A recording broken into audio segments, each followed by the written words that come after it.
নমস্কার বন্ধুরা, test best রেসিপিতে সবাইকে স্বাগত। আজকে আমি আপনাদের বানিয়ে দেখাবো একদম অভিনব পদ্ধতিতে সম্পূর্ণ নিরামিষ মুগের ডালের রেসিপি। যে কোনো পুজো পার্বণে বা যে কোনো নিরামিষ দিনে আপনারা এইভাবে মুগের ডাল বানিয়ে নিতে পারেন। সাথে শুধু চাই একটু ঝুরঝুরে আলু ভাজা বা গরম গরম বেগুনি। চলুন দেখে নেওয়া যাক আজকে কি করে নিরামিষ মুগের ডাল বানাচ্ছি। মুগের ডাল বানানোর জন্য সবার প্রথমে কড়াইতে নিয়ে নিচ্ছি 1 কাপ সোনা মুগ ডাল। ডালটাকে আমরা একটু ভেজে নেব। সবার প্রথমে গ্যাসের ফ্লেমটাকে একটু মিডিয়ামে রাখবো আর ডালটাকে অনবরত নেড়ে হালকা করে ভেজে নেব। ডালটা ভাজতে ভাজতে ডালের রঙটা এরকম বদলে যাবে। খুব বেশি ডালটাকে কিন্তু ভাজা যাবে না, তাহলে ডালটা সেদ্ধ হতে চাইবে না। ডালটা এই রকম রং বদলে যাবে আর সুন্দর একটা ভাজা সুগন্ধ বেরোতে শুরু করবে।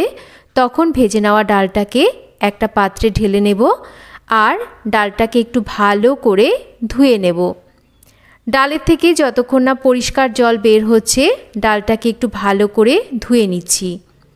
ডাল ধুয়ে নেওয়ার পর ডালের মধ্যে আমি পরিষ্কার জল নিয়ে নিচ্ছি ডাল সেদ্ধর জন্য। এবার এই ধুয়ে নেওয়া ডালের মধ্যে দিয়ে দেব আমি 1 মুঠো পরিমাণ মটরশুঁটি। এটা ফ্রোজেন মটরশুঁটি, আমার কাছে ফ্রিজে এটা ফ্রোজেন করা ছিল।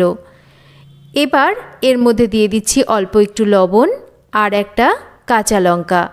ডালটাকে প্রেসার কুকারে আমি একটা সিটি দিয়ে সেদ্ধ করে নেব। ডালটা একটা সিটি দিয়ে সেদ্ধ করে নিয়েছি। দেখুন ডালটা কিন্তু একদম গলিয়ে ফেলিনি, বেশ একটু গোটা গোটা আছে, কিন্তু একটু চাপ দিচ্ছি ডালটা সুন্দরভাবে কিন্তু ভেঙে যাচ্ছে বা মিশে যাচ্ছে। আর যে মটরশুঁটিগুলো দিয়েছিলাম এগুলো সুন্দরভাবে সেদ্ধ হয়েছে, কিন্তু একটুও ভেঙে যায়নি বা খোসা থেকে বের হয়ে যায়নি। এবার এই ডালের মধ্যে দিয়ে দেব পরিমাণ মতন গরম জল। এই ডালটা যেহেতু একটু গাঢ় হয় তাই জলের পরিমাণটা কিন্তু খুব বেশি দেব না। এবার গরম জলটাকে দিয়ে ভালো করে ডালটাকে একটু নাড়াচাড়া করে মিশিয়ে নেব। অবশ্যই এখানে গরম জল দিতে হবে, তাহলে ডালের স্বাদটা ভালো হবে। এবার ডাল রান্নার জন্য তেল গরম করে নিয়ে ফোড়ন দেব গোটা জিরে, শুকনো লঙ্কা আর 2-3টে ফাটিয়ে নেওয়া ছোট এলাচ আর তার সাথে একটু তেজপাতা। এবার এই যে ফোড়নটা, এই ফোড়নটাকে একটু আমরা ভালো করে ভেজে নেব।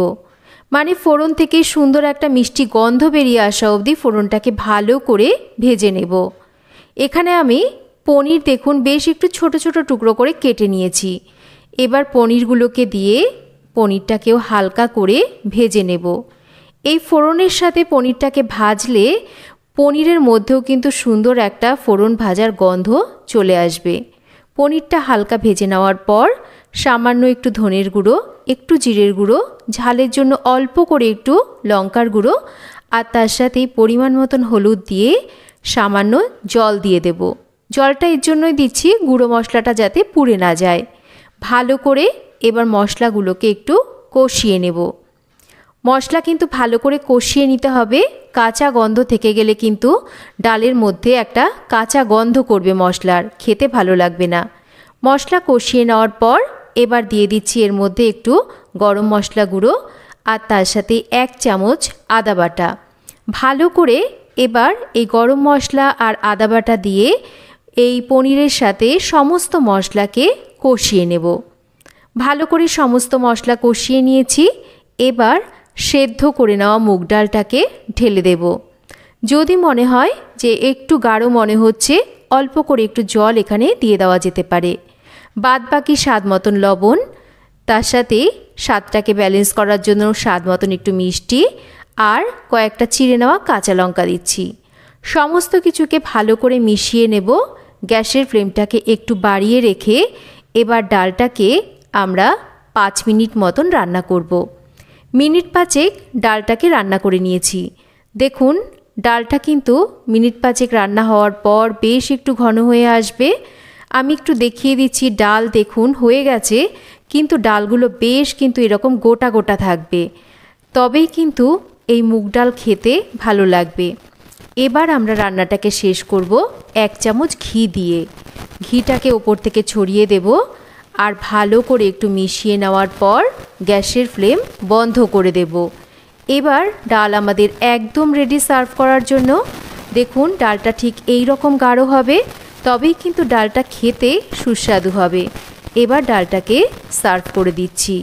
গরম গরম ধোয়া ওঠা ভাত চাই, তার সাথে এক টুকরো লেবু, ঝুরঝুরে আলু ভাজা বা গরম গরম বেগুনি।